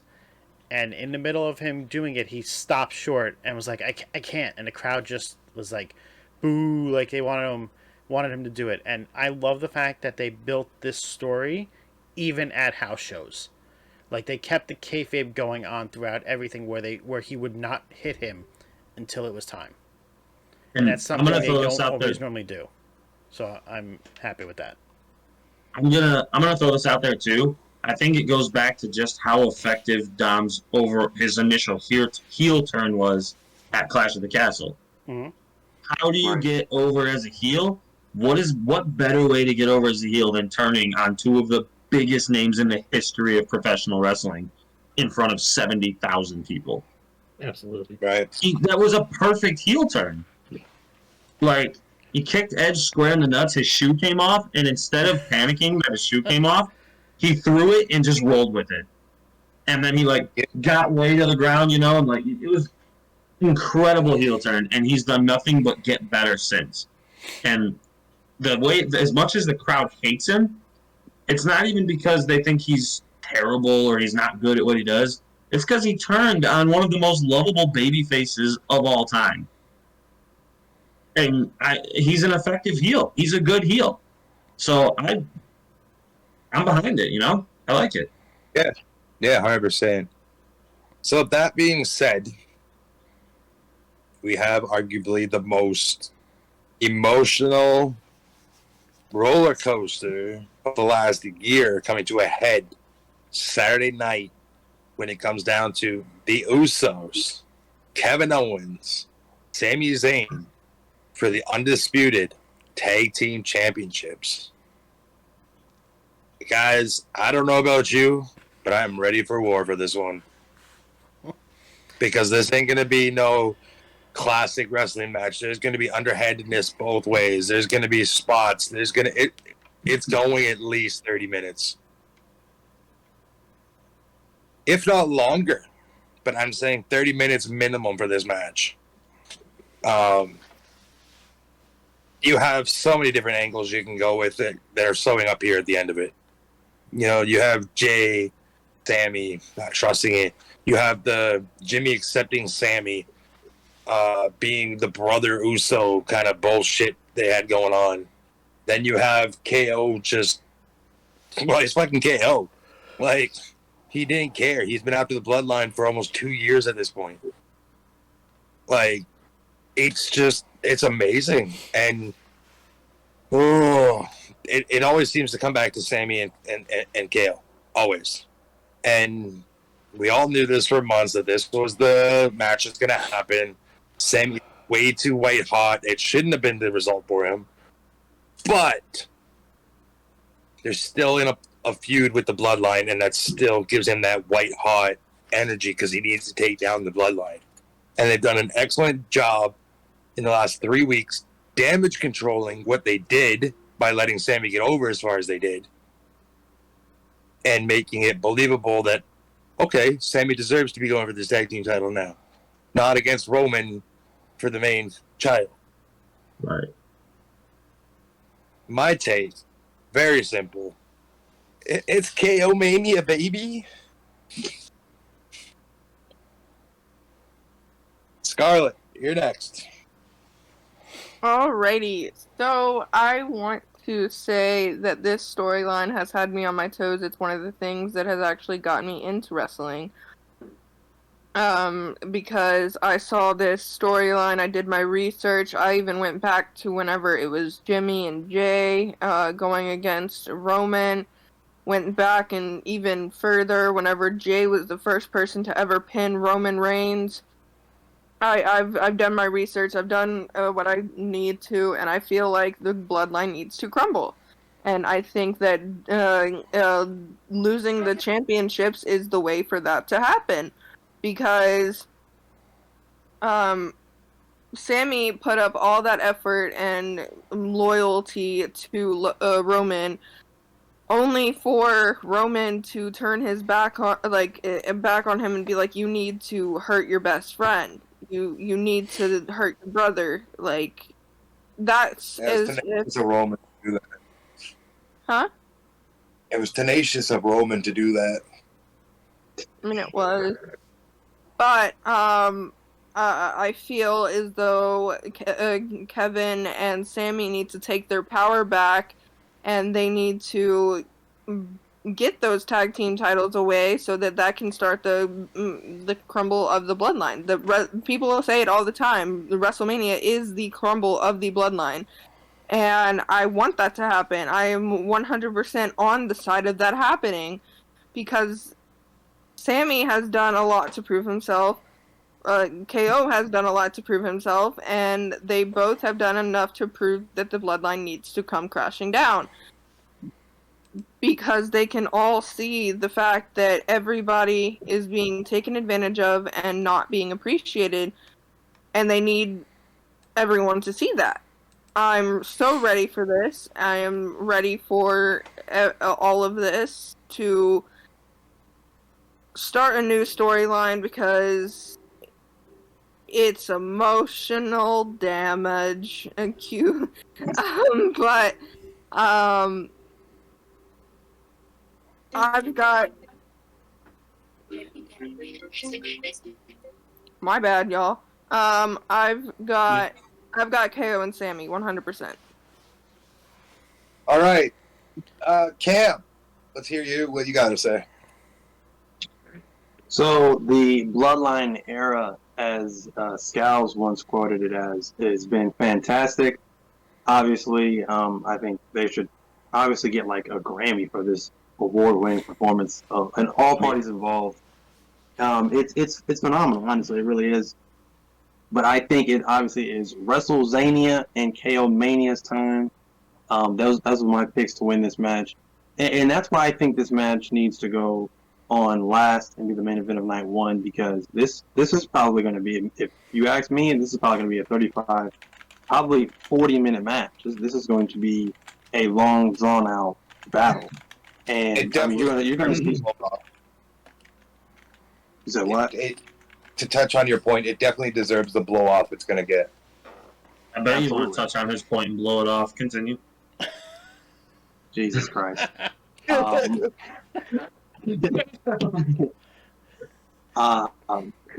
going to see so many near falls and so many big moves in this match. Tenacious. So it's right. It's going to be a very tenacious match, and it's going to be fantastic, obviously. So and the crowd's going to be so invested. When you have a crowd that's so invested into the storyline, you have to have it go on. You have to have this be the main event, obviously. So yeah, I think this is probably going to be the match of the night, easily. So yeah, I got KO and Sami Zayn wins this match. Mr. Scalzone. So, yeah, this is the beginning of the end of the Bloodline with this match. You're going to have Kevin Owens and Sami Zayn go over. You're going to have the Usos start fighting against each other because they're still not going to trust if Jay is actually part of them. And it's just going to, you're just getting these little tidbits going on and build from there. It will be in regards to probably the biggest moment, I would say, of Sami Zayn's career within WWE, because he has yet to win the world title. I don't think anything else can top this right now for him. I know he's won in NXT, but on the main roster, I think this will be his biggest moment and best achievements to date. Yeah. We've all looked forward to this for so long. If this does not happen, the devastation and the disappointment in the crowd will be massive, and you'll hear it for miles and miles away.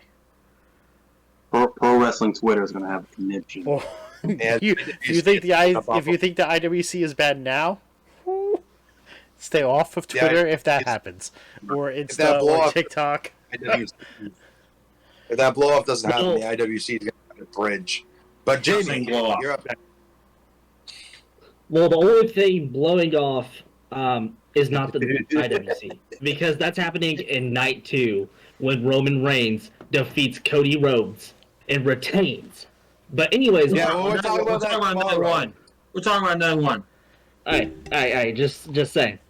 But this right here has been the most compelling storyline within the last 5+ years. The journey of Sami Zayn to where it's at now, being nuclear hot. You have KO, who is KO, can pretty much walk on water and be the same guy. He's to that level. You have the Usos, who, were the number 2 tag team or number 1 or one of the top tag teams on the PWI 500 last year. Uncle Dave, come on. Number Anyways, one. I think this match right here will be the best tag team match of the year, if not of all time. I'm just putting that out there because you have the combination of 4, not 1, not 2, not 3, 4 great competitors. You have the ones, and they're going to go out and put on a compelling storyline driven match, and they're going to do the spots. So Uncle Dave's going to be happy. They're going to do the things with the storylines, which is going to make the fans and us happy. And at the end of the night, it's going to finally be a conclusion to a storyline that fulfills the destiny of one Sami Zayn. Finally reaching some sort of mountaintop in WWE. It might not be the world title like everybody else wants, but it's something he's doing. He's reaching the top of the tag team division and defeating the Bloodline, which he was trying to do for a long time, with his best friend. Something that has been building on since the days of ROH. It kind of reminds me of the band Tenacious D and the movie Pick a Destiny, how they are, Hey, Dave Grohl played a damn good devil. But it's going to be probably the best match of the year. I think it's going to be better than the main event of night 2. That's how hyped, how excited I am for this match. It's going to be the best thing to come out of this Mania. To your point where you said it's going to be one of the best, I'm going to slam your big breaks there, bud. Real Canadian for you, too. Okay. Definitely. Nothing is ever going to top it. Nothing is ever going to top the TLC match at WrestleMania when it comes to tag team wrestling. All right, Nate, you're the last one to give your opinion on this match before the show is over. Hold on 1 second, Nate. I'm going to answer the chat real quick. Adanzito, I think they were supposed to do the stage reveal tonight. I don't know if it ever happened. It was supposed to be on all of WWE's social medias. So if it wasn't, I know they showed pictures of its progress. I have been staying off social media because I don't want to see it. I don't want to see any leaks of anything that's happening. So I stay off social media this entire week. Like I'll go on to post things, but I won't scroll through anything. So I don't know if they actually did the reveal. So if it's not today, it definitely should be tomorrow. And Raiden on my TikTok says that they did do a reveal, but I only saw a picture of the ramp. I kind of don't like it being spoiled either. It's been a while since the stage has looked super cool, so hopefully they make it look super cool this year. Anyways, coming off of what Jamie said about the whole Sami Zayn and Kevin Owens, they've been best friends for 2 decades or more. They came up together in Ring of Honor. They came up together in NXT. Kevin Owens made it to the main roster before Sami Zayn did, though, if you remember correctly. But Sami Zayn beat him everywhere else. Sami Zayn beat him to NXT. Sami Zayn beat him to Ring of Honor. But Kevin Owens beat him to the main roster where he beat John Cena clean. Great match. Anyways, but their careers have lined up with each other for the last 20-plus years. And as many times as we've seen them go head-to-head, we've seen Kevin Owens as a babyface and Sami Zayn as the heel. We've seen Kevin Owens as a heel, Sami Zayn as a babyface. I think they're doing this story so unbelievably well that if this match does not main event night 1, if any other match is in its place in the main event, it's an absolute miserable failure on the part of creative and a waste of a complete build-up of an incredibly told story. Probably the best told story in WWE history.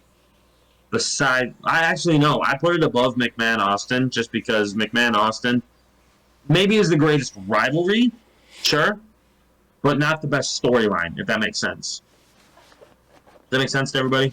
Yep. Okay. So yeah, McMahon-Austin is the most iconic rivalry in the history of the business, obviously. But the best storyline, I think, is this. It's been the whole Sami Zayn and Kevin Owens versus the Bloodline's dominance. I'm going to throw something out there. I see Kevin Owens giving a powerbomb to Solo Sikoa through the announce desk. I see that happening to take him out of the equation. Because you know there's going to be some hijinks. You know it. And Roman Reigns isn't going to go out there and help. Roman Reigns ain't going to go out there and help. Solo's going to. I bet we get one of the best matches that we've ever seen at a WrestleMania. I bet this match is a top 10 Mania match when it's all said and done. And the idea of Sami Zayn and Kevin Owens holding the tag titles as best friends at WrestleMania in the main event has got to be a childhood dream of theirs. And we know it is. They've talked about it before. And that's the only way this match can go. That's the only way it can go. So give me KO and Sami. I'm disappointed in the fact that FTR is wrestling on Wednesday and it was not this past Wednesday because I wanted them to show up afterwards. All right, let's do speed round here. Cam, starting with you. We'll go Cam, Scarlett, Jamie, Scowls, Nate, and then I'll end the show. So, speed round. What's your overall for the show out of 10? Out of 10, Or just night one. For night one. Just for night one. Night one overall out of 10. I would say I'm going to give it a 9.1 out of 10. Solely off of hopefully, the main event, which is the tag team championship match. All right. Scarlett. I'm gonna go 9.7 because I believe that 0.3 would have been if Finn and Edge was night one. Okay. Jamie?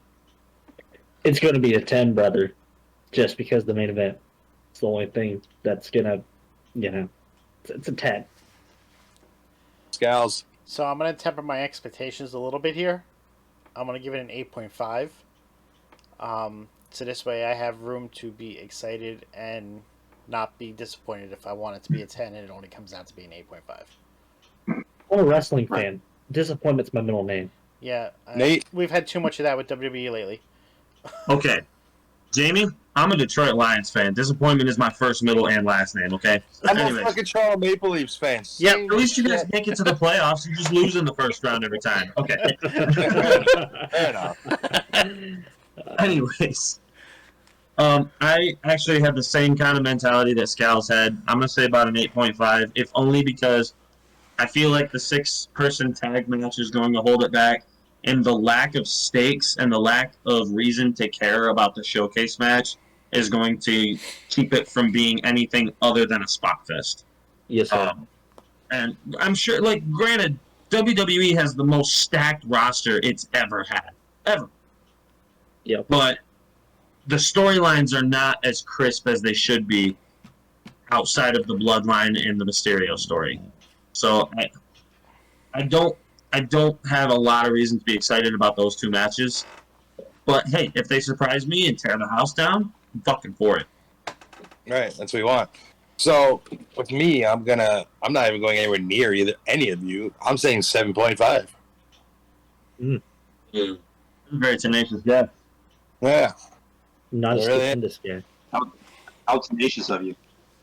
I'm not giving my reason why, but it's 7.5, and I'm hoping that Saturday night changes my mind on that. So all that being said, this has been your night one predictions. We'll be back on air tomorrow night after SmackDown. Give us a few minutes after SmackDown to go live. We're not going to be right on time because we all got to... 10, 15-ish. Yeah, it's going to be a few minutes after because we all got to get our drinks and everything going. So with that being said, Scarlett, where can we find you? You can find me everywhere. It's Scarlet Rose on all social medias, but it's spelled ScarlexXRose. Instead of 2 T's, it's 2 X's, so it's Scarlex Rose. But on Twitter, it's Scarlex Rose 55. I don't know where the 55 came from, but it's whatever. Right after 54. Right before 56. You can also find me on Off the Top Media on Wednesdays. Of course, after I come back from my break after tomorrow. Mystic, we have day jobs, brother. Jamie, where can we find you? Alrighty, guys. So you can find me, obviously, Facebook, not Facebook, actually. Facebook's for old people like Scowls, but Twitter, Instagram, Clapper, and good old Ticker Talks at Jamie Rose X. Also, you can find me here on the Off the Top Network on Monday nights after Raw for the hardest hitting Raw review you'll ever see in your life. Probably not, because I'm a little boring guy. But Paying Dues with Jamie Rose. The last few shows we had Mr. Shadow and Scowls. It's something you don't want to miss. Anyways, that's where you can find me, guys. All right, Cam, where can we find you and your bacon skills? Don't do it. I'm ready for it. I'm ready. So obviously, you can find me right here and Off the Top with me and my guy Scouse every Friday night after SmackDown with This Week in Pro Wrestling. You can find me on TikTok at Cam's Wrestling Corner and at Call Me CamG. And if that doesn't tenaciously sizzle your bacon, you can find me on Instagram at 317 Bacon Eggs and Cam. Scouts, where can we Poor Nate. You can find me on both TikTok and Twitter at Scouts24. We also have Off the Top on Twitter and TikTok at Off the Top Media _, and then on Twitch and YouTube, Off the Top Media. If you can't find us on TikTok, the page has temporarily been disabled by me. It'll come back up after Mania when we get rolling into Season 3. You can find me at That Guy's Shadow 91.91 on TikTok, That Guy's Shadow 91 on Twitter. And that's pretty much all I'm giving. So, Nate, close us out, brother. All right, y'all can find me on TikTok at Nate McNamara, WYB, or the Wrestle Bros. You can find me on Instagram at Nate.McNamara also. And follow for some pretty great stuff. We do some pretty good stuff. There's a lot of good things in the works. Our merch store is actually going to be moving. So if you're looking at our merch store, do not buy anything right now. We're going to move it to a new vendor. It's going to be a lot better quality products, so we're super excited for it. And I just want to say thank you, everybody, for coming out tonight. But much like the license plate behind Jamie's head, we are out of time. So tune in tomorrow night, 10:15-ish. Give or take a few minutes. Let us all get ready after SmackDown. Night 2 predictions. Maybe something new will happen. Maybe we'll get a new match on SmackDown. I don't know. But thank you guys so much for coming out tonight. We'll see you all tomorrow. Battle Royale.